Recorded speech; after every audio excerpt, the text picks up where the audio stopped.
Hi guys, Adam Landefeld here with Team Thunder Tiger. Hey, I'm just going to do a quick video to help out some of the guys who are running the Spektrum radios with the new Raptor e550 flybarless ARF, and help those guys kind of see the steps for connecting and setting up Spektrum remote receiver, or satellites as some call them, binding and setup for this machine. It's really pretty easy. I am going to be using the DSMx remote receivers. I'll only use one for the setup, but two is the same.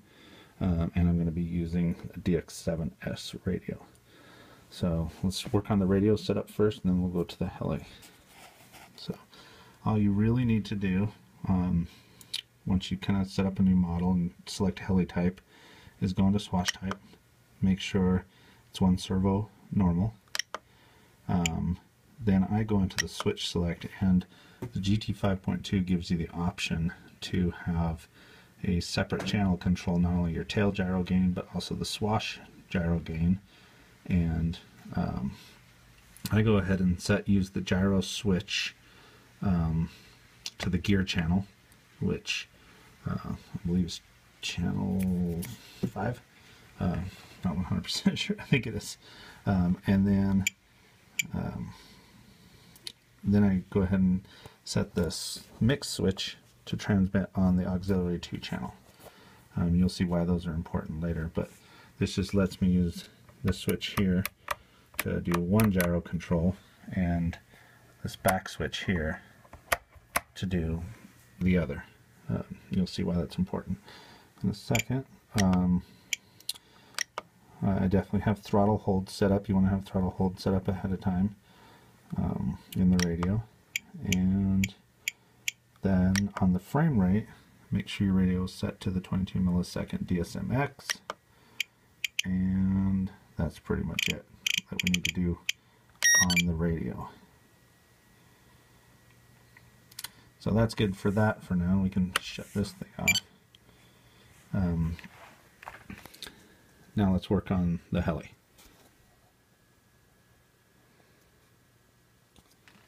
So the first thing I'm going to do is go ahead and connect power to this machine via the plug on the ESC. That's a plug, that's the end that you had to solder on when you put the machine together. You'll notice as I power it up, the ACE will go into kind of a default mode because it saw no radio signal. That's okay. That's kind of what we expected. First thing you want to do to the ACE is hold down and enter into programming mode, and then scroll to RC. Tap into that, and then tap again into the type menu, and it'll scan, and it won't find anything. So you start scrolling through. First is going to be the regular 5-channel radio receiver setting. Next will be DSM2. We're actually doing DSMx, so we'll go one more. So we're scrolling, there's DSMx. So we can select that guy, and you can see we're good. So that's all I got to do there. Now what I can do is I can go ahead and cycle the power off on this thing, plug the satellite in, and we'll go to the next step. Okay, so I'll power this back up.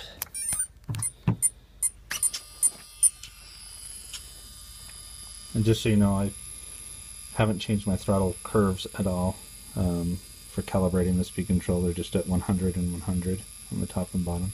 You can see the GT5 sees that it's got a DSM satellite plugged in, but not seeing any signal on it.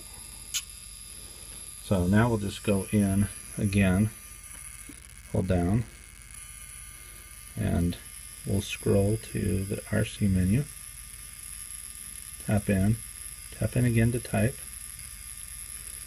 and you'll see it recognizes our DSMx that we had there, so we'll tap into that guy, and then we get the definition menu up. From there, we want to scroll past channel set to bind, and tap bind. That puts the GT5 in bind mode.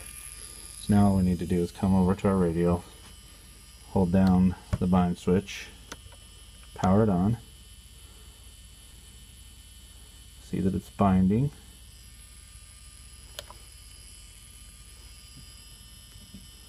And I think we are good.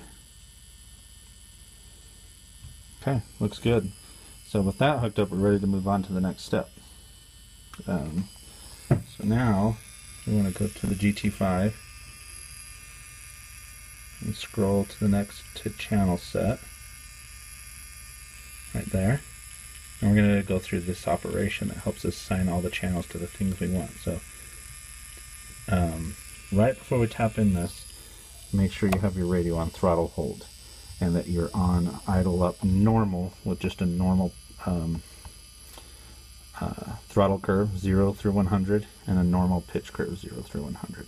Have the stick in the down position on normal mode with throttle hold turn on, and then tap into the channel set mode.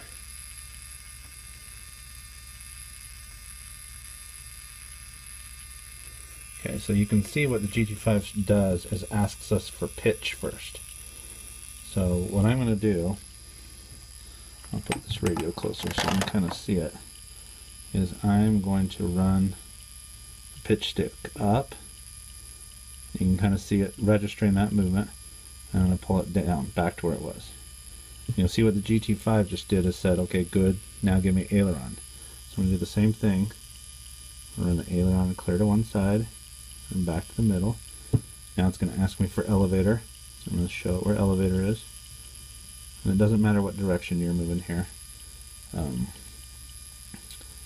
I bumped the throttle a little bit so you can see it registering that a little bit. That's okay, because that's already registered that channel for pitch. Wants rudder, so I'm going to clear over for rudder and back.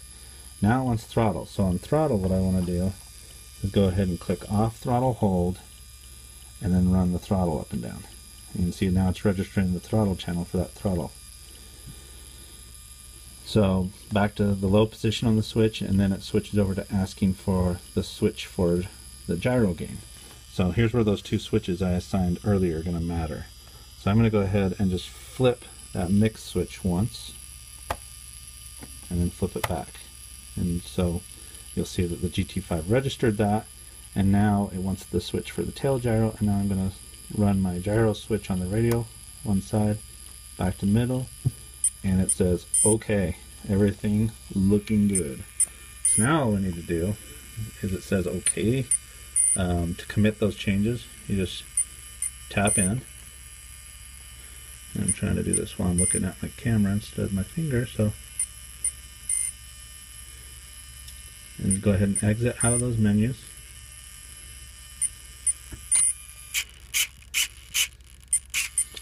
And now, what you should see, I'm going to turn throttle hold on. Now what you should see is, as I run the pitch stick, I've got pitch. I've got rudder. And I've got my aileron. And if you watch these numbers right down here, try and get the glare off this thing. This number's down in the lower corner. As I flip the switches, you see those gains change for each of my switches. So now I can just go into my endpoint adjustment for those two switches to actually set the gain values for each of those. 50 is the default value. It doesn't go any lower than 50, and up to 100 is the highest it goes. I find that this machine flies great with the gyro gain at anywhere from 68 to 72 and the tail gain anywhere from 60 to 65, as it reads on the GT5.2, not as it reads on the endpoint of the radio. So that's it. If I turn throttle hold off, I should get just my regular startup.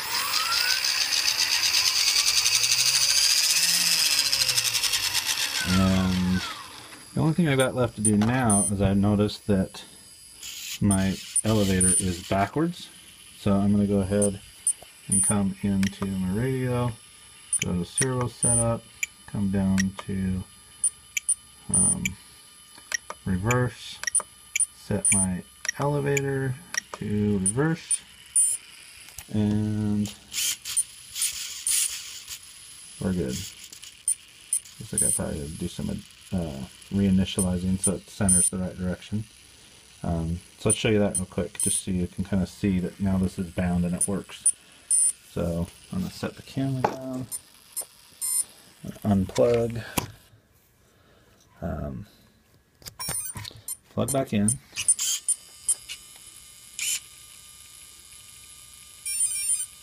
You can see the GT5 is happy. My bind light is on my satellite. My elevator has centered correctly, and now pulling back is right, pushing forward is right. Positive pitch, negative pitch, there's mid stick, left rudder, right rudder. Everything is good. So I know some folks have been talking about having this system unbind and have to rebind each time.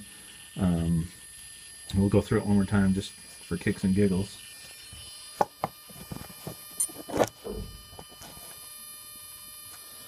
Unplug the power and turn the radio off. Turn the radio back on. I definitely want the radio on first. Okay. Goes crazy. Go ahead and plug the power back in.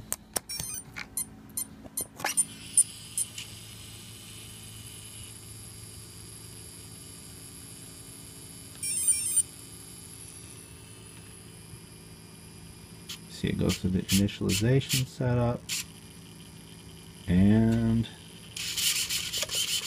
we're good. So that's it. That's my Spektrum procedure, and I haven't had to rebind any of these times. So I